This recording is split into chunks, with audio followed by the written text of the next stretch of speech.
अध्याय 10 ते 16 आपण वाचूया. जो खाली उतरला होता त्याने सर्व काही भरून टाकण्याचा उद्देशाने सर्वोच्च स्वर्गातून आरोहण केले आणि त्यानेच कोणी प्रेषित, कोणी संदेष्टे, कोणी स्वार्थी, कोणी पाळक व कोणी शिक्षक असे नेमून दिले. ते यासाठी की त्यांनी पवित्र जनास सेवेच्या कार्याकरता व ख्रिस्ताच्या शरीराची रचना पूर्णतेस नेण्याकरता सिद्ध करावे. देवाच्या पुत्रावरील विश्वासाच्या व तत्संबंधी परिपूर्ण ज्ञानाच्या एक तत्वप्रत प्रौढ मनुष्यप्रांत व ख्रिस्ताची पूर्णता प्राप्त होईल अशा बुद्धीच्या मर्यादेप्रत आपण सर्व येऊन पोचू तोपर्यंत दिले. ह्यासाठी की आपण यापुढे बाळासारखे असू नये, म्हणजे माणसाच्या धूर्तपणाने भ्रांतीच्या मार्गास नेणाऱ्या युक्तीने प्रत्येक शिकवणूकरूपी वाऱ्याने हेलकवणारे व फिरवणारे असे होऊ नका, तर प्रीतीत सत्याला धरून मस्तक असा जो ख्रिस्त त्याच्या प्रत सर्व प्रकारे वाढावे. त्यापासून पुरवठा करणाऱ्या प्रत्येक सध्याच्या योग्य संबंध शरीराची जुळवणूक जमाजमा होत असते आणि प्रत्येक अंग आपापल्या परिणामाने कार्य करीत असता आपली रचना प्रीतीमध्ये होण्यासाठी शरीर आपली वृद्धी करून घेते. Amen. Praise the lord. Sister वाचलं वचन दे बाप आशीर्वादित करो आणि आपणा प्रत्येकाबरोबर दे बाप वचनाच्या द्वारे पवित्र आत्म्याच्या द्वारे बोलो व कार्य करो.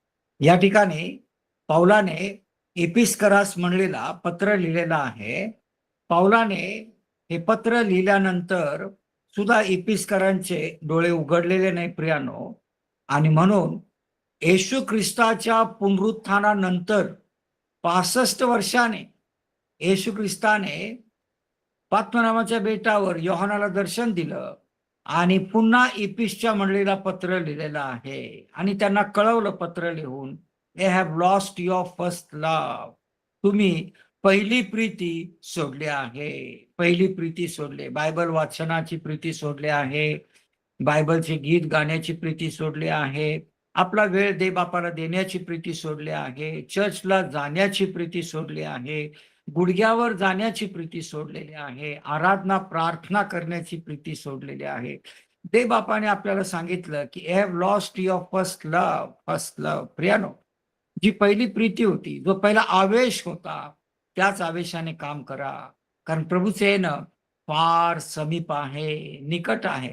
आणि म्हणून आम्ही या वाचल्या वचनामध्ये पाहत असताना या विश्वासातलं ऐक्य आम्ही पाहत आहोत. Unity of the faith in Christ Jesus.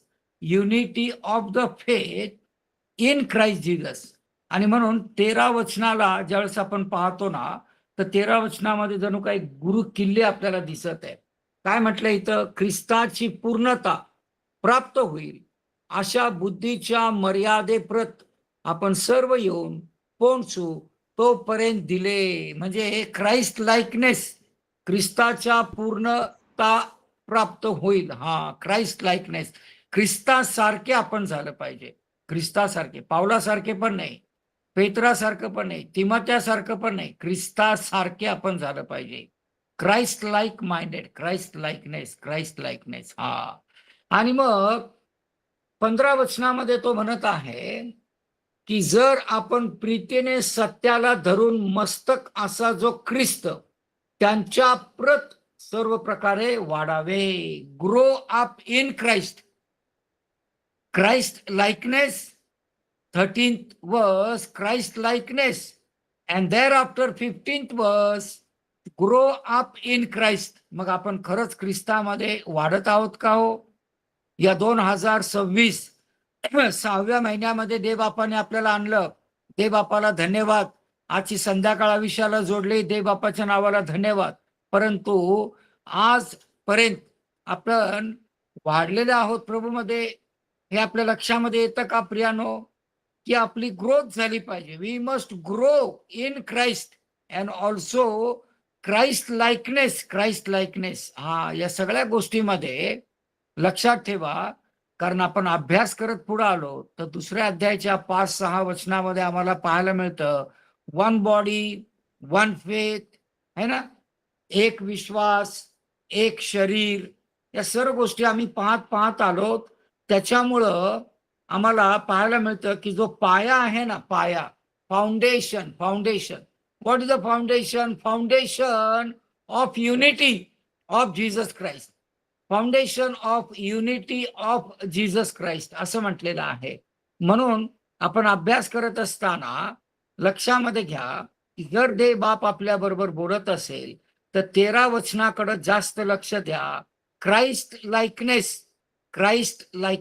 हा, म्हणजे ख्रिस्तासारखे आपण पूर्ण असलं पाहिजे. कारण इथं स्पष्ट म्हटलेलं आहे ख्रिस्ताची पूर्णता प्राप्त होईल अशा बुद्धीच्या मर्यादाप्रत आपण सर्व येऊन पोहोचू तोपर्यंत दिले. हा, क्राइस्ट लाइकनेस.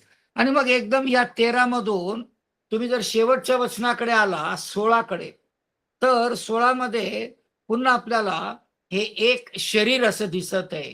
हा, एक शरीर म्हणजे शेवटचा भाग जर आम्ही पाहिला ना, अंग आपल्या परिमाणाने कार्य करीत असता आपली रचना प्रीतीमध्ये होण्यासाठी शरीर आपली वृद्धी करून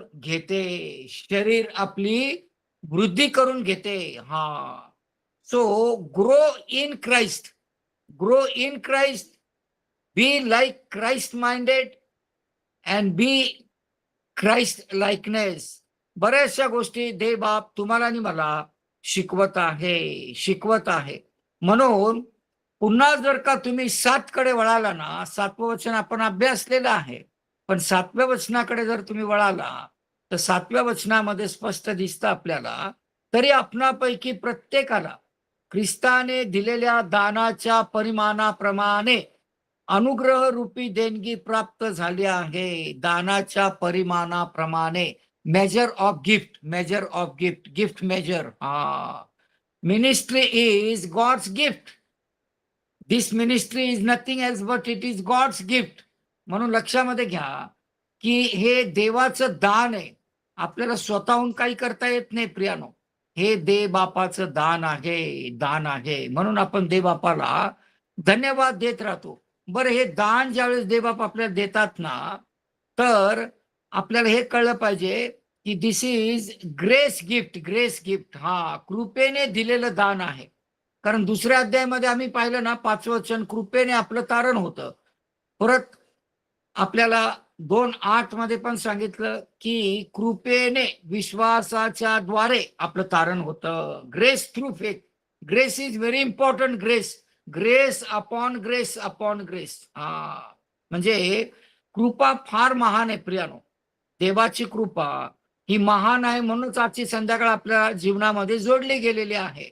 आणि आपण अगदी व्यवस्थित आहोत का? कारण ही देव बापाची कृपा आहे. देवाची कृपा महान आहे प्रियानो. आपला देव बाप महान आहे. म्हणून तुम्ही आणि मी काय करायचं आहे? मंडळीची रचना करायची आहे. To build the church in grace and unity. जी कृपा आपल्याला पुरी आहे ना, त्या कृपेतच या मंडळीची रचना करायची आहे.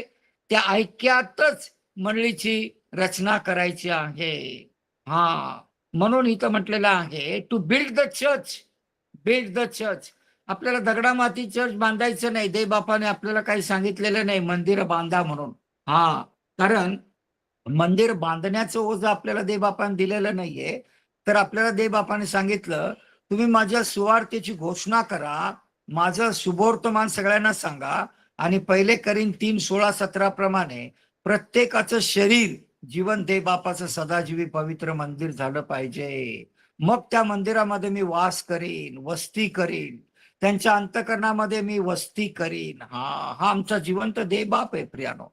म्हणून तुम्ही आणि मी पहिल्या अध्यायामध्ये ज्यावेळेस आपण अभ्यास केला ना प्रियानो, तर पहिल्या अध्यायामध्ये इफिसच्या देव बापाने आपल्याला काय दाखवलं? Christ in us, Christ in us. मग हे जर वचन आपल्या लक्षात आलं नसेल तर पहिला अध्याय आणि त्याचं 22-23 वचनात काय म्हटले पहा, त्याने सर्व काही त्यांच्या पायाखाली ठेवले आणि त्याने सर्वावर मस्तक असे व्हावे म्हणून त्यास मंडळीला दिले.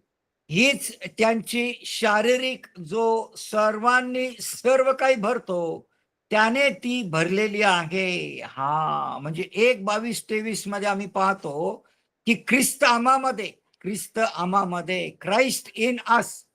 First chapter, Christ in us. मग दुसऱ्या अध्यायामध्ये काय महत्वाची बाब आहे हो? दुसऱ्या अध्यायामध्ये फार महत्वाची बाब आहे. पहिल्या अध्यायात जर क्राइस्ट इन अस म्हटलंय ना, म्हणजे आपलं तारण झालेलं आहे.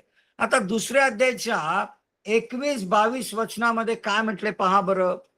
त्यांच्यामध्ये सबंध इमारत जोडून रचली असता प्रभूच्या ठाई वाढत वाढत पवित्र मंदिर होते. प्रभूच्या ठाई तुम्ही ही आत्म्याच्या द्वारे देवाच्या वस्तीसाठी एकत्र रचले जात आहात. म्हणजे सुरुवातीला तुमचं तारण होतं, पापांची क्षमा मिळते आणि दुसऱ्या अध्यायाच्या 21-22 वचनामध्ये आम्ही पाहतो की देवाचा आत्मा आपल्या ठाई असतो. देवबापाचा आत्मा आपल्या ठाई असतो, वस्ती करतो. मग आज हा आत्मा आपल्या ठाई आहे का? सर्वांच्या ठाई नसतो. हा, सर्वांच्या ठाई नसतो. जे चुकतात, पाप करतात, पाप खातात पितात, पापामध्ये लोळतात, त्यांच्या ठाई आत्मा नाहीये प्रियानो. पण जे देवबापाच्या वचनाच्या आज्ञांचं पालन करतात आणि आपल्या सर्व वाईट गोष्टीपासून दूर होतात, separation from the world, separated from the world, हा, जगापासून वेगळे केलेले, एकदम देवबापासाठी वेगळे केलेले, वेगळे केलेले, देवबापासाठी जगापासून वेगळे केलेले, निवडलेले, तारलेले, असे वेगळे केलेले लोक, हा, त्यांना तो आत्म्याचं दान देतो. दुसरा अध्याय 21-22 प्रमाणे हे आत्मा जर आपल्यामध्ये असेल ना तर आपण पाप करणारच नाही प्रियानो. हा, आत्मा जर आपल्या ठाई आहे तर आपण पाप करणार नाही. No sin. कारण येशू ख्रिस्ताने पण त्या 8व्या अध्यायात, योहानाच्या 8व्या अध्यायामध्ये त्याच्याकडे त्या व्यभिचारी स्त्रीला धरून आणलं. शेवटी तो म्हणाला, बाई जा, कोणी तुला दोषी ठरवलं नाही, जा, पण यापुढे पाप करू नको. सिन नो मोर, सिन नो मोर.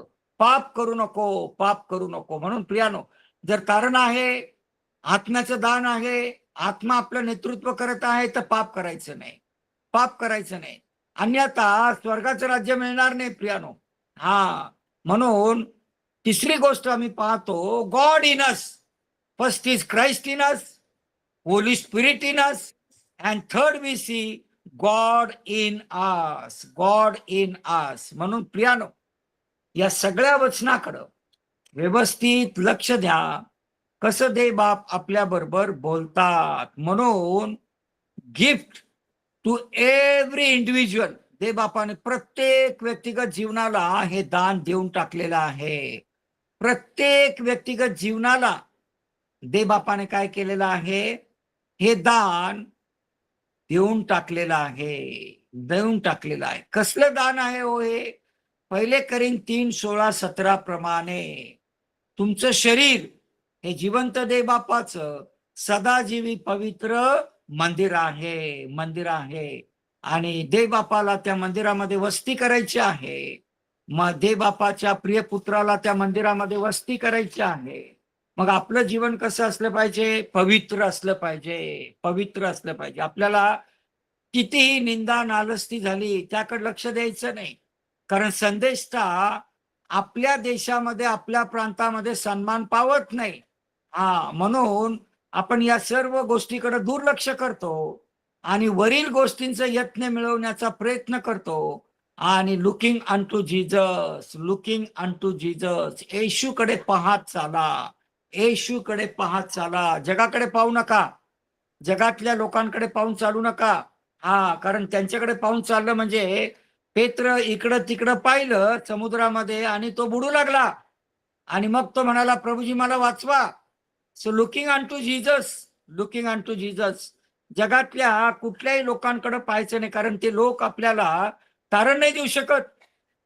तारण फक्त प्रभू ख्रिस्तामध्ये आहे. हे पेत्राने आपल्याला निक्षून सांगितलेलं आहे प्रियानो. तारण फक्त प्रभू ख्रिस्तामध्ये आहे. येशू ख्रिस्तामध्ये तारण आहे. प्रेषित 4:12. आकाशाखाली पृथ्वीवर एकच नाव आहे की ज्या नावामध्ये तारण आहे, तारण आहे. आता या ठिकाणी आपल्याला कृपेचं दान दिसत आहे. कृपेचं दान, ग्रेस ग्रेस ग्रेस. कृपेचं दान दिसत आहे. आणि शिवाय एव्हरी वन इन क्राइस्ट, प्रत्येक व्यक्तीला आपण ख्रिस्तामध्ये पाहतो. Every one in Christ Jesus. मग आपल्याला जे दान मिळालेलं आहे ना प्रियानो, ते दान कसलं असलं पाहिजे? Preaching, teaching. Preaching, teaching and proclaim as a gospel. Good news, good news. कारण या 4 आणि 11 मध्ये देवबापाने आपल्याला किती दानं दिलेत पाहिले का तुम्ही? या दानापैकी आपल्याकडे कोणतं दान देवबापाने दिलेलं आहे? What is our burden? आम्ही कोणत्या दानाचा वापर करतो? कोणतं दान देवबापाने आम्हाला दिलेलं आहे? आणि कोणत्या दानाच्या द्वारे आम्ही सुवार्ता घेऊन जगाला सांगत आहोत? पहा,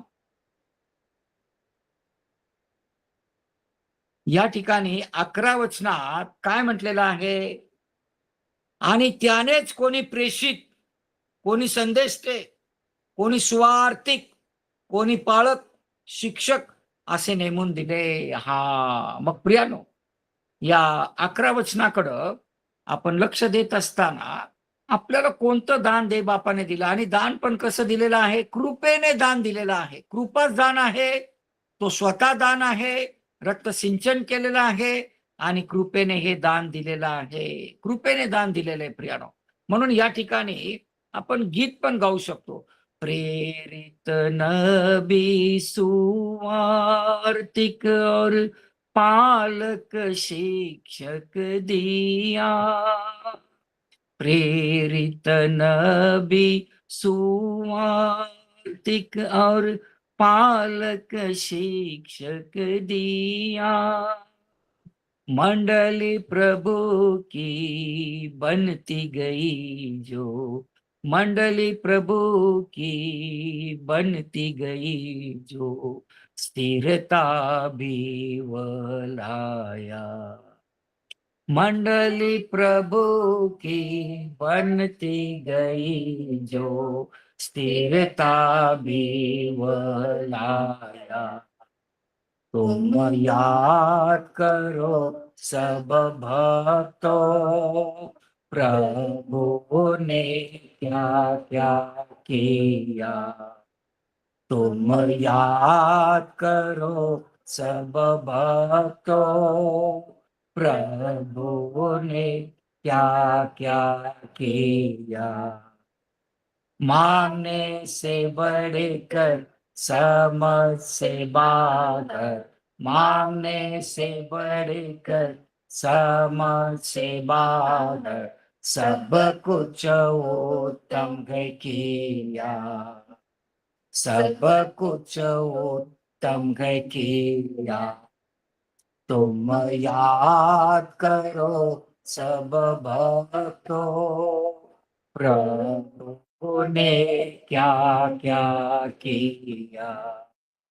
देवबापाने आपल्यासाठी काय काय केलेलं आहे प्रियानो, याची आपण आठवण केली पाहिजे की कशा प्रकारे देवबापाने वधस्तंभ सहन केला, मेला, पुरला गेला, पुन्हा उठला, आणि आपल्याला जे दान त्याने दिलेलं आहे ते दान आपल्या लक्षामध्ये असलं पाहिजे. कारण तो आपला देव कसा आहे? विजयी देवबाप आहे प्रियानो. म्हणून इफिस 4 आणि 11 मध्ये पाहत असताना, 7 पासून 16 पर्यंत पाहत असताना लक्षामध्ये घ्या की स्तोत्रकर्ता काय म्हणतो पहा. स्तोत्रकर्ता आपल्याला 68 आणि 18 मध्ये काय म्हणतो पहा. Psalm 68 and verse 18. Psalm 68 and verse 18. तू उंच स्थानी आरोहण केले आहे, तू पाडाव केलेल्यास कैद करून नेले आहे, मनुष्यामध्ये बंडखोरा मध्ये ही तुला नजराने मिळाले आहेत, यासाठी की हे परमेशा देवा तू येथे वास करावा. म्हणजे 7 आणि 8 वचनामध्ये 2 गोष्टी लक्षामध्ये घ्या, की तो उंच ठिकाणामध्ये विराजमान झालेला आहे. तो या जगामध्ये आला, मरण्यासाठी आला, रक्त सिंचन करण्यासाठी आला, पापांची क्षमा करण्यासाठी आला, तारण देण्यासाठी आला, जीवनी पुस्तकात नाव लिहिलं जावं म्हणून तो या जगामध्ये आला. आणि प्रियानो, अशा स्थितीमध्ये आम्ही पाहतो की देवबाप आमच्यासाठी मरण पावला, पुरला गेला, पुन्हा उठला, आज स्वर्गामध्ये देव पित्याच्या उजव्या हस्ते बसलेला आहे. म्हणून 7-8 या वचनामध्ये आम्ही व्यवस्थित वाचलं ना, तर तो उंच ठिकाणामध्ये विराजमान आहे. आज पित्याच्या उजव्या हस्ते बसलेला आहे, आमच्यासाठी रदबदली मध्यस्थी करत आहे. आणखीन तो प्रकटीकरण 3 मध्ये आपल्याला लावदिशियाच्या मंडळीमध्ये हे पण सांगतो, जसा मी विजय मिळवला आणि पित्याच्या आसनावर बसलो आणि त्याने मला त्याच्या आसनावर बसू दिलं, तसं तुम्ही जर विजय मिळवला आणि विजयी जीवन जगला, तर मीही तुम्हाला माझ्या आसनावर बसू देईन. प्रियानो, ही फार महत्वाची गोष्ट आहे, फार महत्वाची गोष्ट आहे. If you want to sit with Christ on his throne, we must be victor, we must be winner, we must be overcomer, we must be more than conqueror. प्रियानो, ख्रिस्ती जीवन इतकं सोपं नाहीये. म्हणून तुम्ही आणि मी लक्षामध्ये घ्या, आमचा प्रभू येशू ख्रिस्त महान आहे. तो विजयी झाला, मृत्यूजय झाला आणि मृतातलं प्रथम फळ असा झाला. म्हणून देवबापाने त्याला गौरवी शरीर दिलेलं आहे, गौरवी शरीर. आज प्रभू येशू ख्रिस्त गौरवी शरीरामध्ये आहे. तो केव्हाही अगदी अगदी त्या ब्लेसेड फेलोशिप मध्ये उतरू शकतो, एनी टाइम. परंतु त्याच्याकडे गौरवी शरीर आहे. प्रियानो, हे गौरवी शरीर अद्याप देवबापाने कुणाही दुसऱ्या व्यक्तीला दिलेलं नाही, कुणालाही दिलेलं नाही. प्रियानो, आपल्याला मिळणार आहे ते, पण जर आपण विजयी जीवन जगलो त्याच्यासारखे आणि त्याच्यासारखे झालो, म्हणून आधीच मी तुम्हाला सांगितलं, Christ likeness, grow up in Christ, Christ likeness, unity in Christ, या सगळ्या गोष्टी असतील तरच तुम्हाला आणि मला ते बाप या उंच ठिकाणामध्ये विराजमान करणार आहे. आणि मग त्याच्यानंतरचं जे वचन आहे 8-9 वचन व्यवस्थित वाचून पहा, की तो अधोलोकामध्ये सुद्धा उतरला. ज्यावेळेस तो वधस्तंभावर मारला गेला आणि ज्यावेळेस त्याला पुरण्यात आलं त्यावेळेला तो अधोलोकामध्ये उतरला. आणि नोहाच्या काळात 120 वर्ष सुवार्ता सांगितलेले ऐकलेल्या लोकांना त्याने तिथं पाहिलेलं आहे. ते अधोलोकामध्ये उतरले सगळे. म्हणून प्रियानो, दुसरा मृत्यू आपल्याला नको आहे, कारण तो न विझणाऱ्या अग्नीमध्ये घेऊन जातो. दुसरा मृत्यू टाळण्यासाठी येशू ख्रिस्ताचा वैयक्तिक तारणारा म्हणून स्वीकार करा, तारण साधून घ्या, पापांची क्षमा पावलेले लोक व्हा, जीवनी पुस्तकात नाव लिहिल्याची खात्री करून घ्या, कारण आमचा देव बाप महान आहे, आणि म्हणून प्रियानो, तुम्ही आणि मी सुद्धा या प्रत्येक वचनाकडं व्यवस्थित लक्ष द्या. आता हे जर वचन आपल्याला समजलं नसेल ना, की तो कसा उंच ठिकाणात विराजमान झाला, देव पित्याच्या आसनावर बसला आणि पृथ्वीवर असताना तो कसा अधोलोकामध्ये उतरला आणि त्याने जे इव्हिल स्पिरिट, डिमॉनिक स्पिरिट, त्यांनाही त्याने त्या ठिकाणामध्ये दर्शन दिलेलं आहे. प्रियानो, अशा सगळ्या स्थितीमध्ये तुम्हाला आणखीन याच्यामध्ये एक उदाहरण हवं असेल, ज्यावेळेस दावीद राजा ज्यावेळेस या यरुशलेमेमध्ये येतो, त्यावेळेला यरुशलेम हे नाव नव्हतं. प्रियानो, that was called as Jebusite city. जर तुम्ही वाचलं ना 2 शमूएल 6:7, तर तुमच्या लक्षामध्ये येतं की दावीद राजा तिथे येऊपर्यंत यब्बुसी लोक तिथे राहत होते, यब्बुसी लोक, आणि त्यांना कोणी हलवू शकत नव्हतं. हे यब्बुसी लोकांचं शहर होतं, जेबुसाईट सिटी. परंतु देवबापाने दाविदाला सांगितलं, या सगळ्यांना तू काढून टाक. आणि देवबापाच्या सहाय्याने दाविदाने तो लढवय्या असल्यामुळं सगळी सिटी मोकळी केली आणि त्याने त्याला दाविदाची नगरी म्हटलेलं आहे. दाविदाची नगरी यरुशलेम हे नाव दिलं. आणि म्हणून ते उंच डोंगरावरती आहे, उंच डोंगरावरती आहे. सगळे यबुसी लोक त्याने काढून टाकले, मारून टाकले, वध केला. ते बापान त्याचं सहाय्य केलं. ते बाप त्याच्या बरोबर होता. Emmanuel, God with us, God with us. दाविदाला हा फार मोठा अनुभव आहे प्रियानो. तो तुम्हाला आणि मला पण असला पाहिजे. दे बाप आमच्या बरोबर असला पाहिजे सदैव सदैव. आणि मग त्याला तिथं नाव देता आलं जेरुशलेम. जेरुशलेम आजवर चाललेलं आहे ते नाव प्रियानो. हे देव बापाने दिलेलं नाव आहे, मनुष्याने दिलेलं नाहीये. Inspiring word of God, inspired word of God. देवाच्या आत्म्याच्या प्रेरणेने दिलं गेलेलं देव बापाचं वचन आहे, वचन आहे. म्हणून आम्ही त्याला पाहतो माउंट ऑफ झायान, माउंट झायान, माउंट झायान. मग प्रियानो, अशा या सर्व स्थितीमध्ये देव बाप जर आज आपल्या बरोबर बोलत असेल, तर या 7 ते 16 पर्यंत आपण पाहत असताना देव बाप प्रत्येक वचनाच्या द्वारे आपल्या बरोबर बोलत असतात प्रियानो. प्रत्येक वचनाच्या द्वारे आपल्या बरोबर बोलतात. पहा इथं 139 मध्ये काय बोलतात का बघा. Psalms 139 and verse 15. 139 15. मी गुप्त स्थळे निर्माण होत असता आणि पृथ्वीच्या अधोभागी विलक्षण प्रकारे माझी घडण होत असता माझी आकृती तुला गुप्त नव्हती. देव बापाला सगळं ठाऊक आहे. देव बापाला आमचं सर्व जीवन ठाऊक आहे. काही अंधारात लपलेलं नाही प्रियानो. किती निबिड अंधकार असू द्या, त्याच्यासाठी तो प्रकाश आहे, प्रकाश आहे. म्हणून आपण पाप कबूल करूया, पाप सोडून देऊया, कारण आपला देवबाप महान आहे.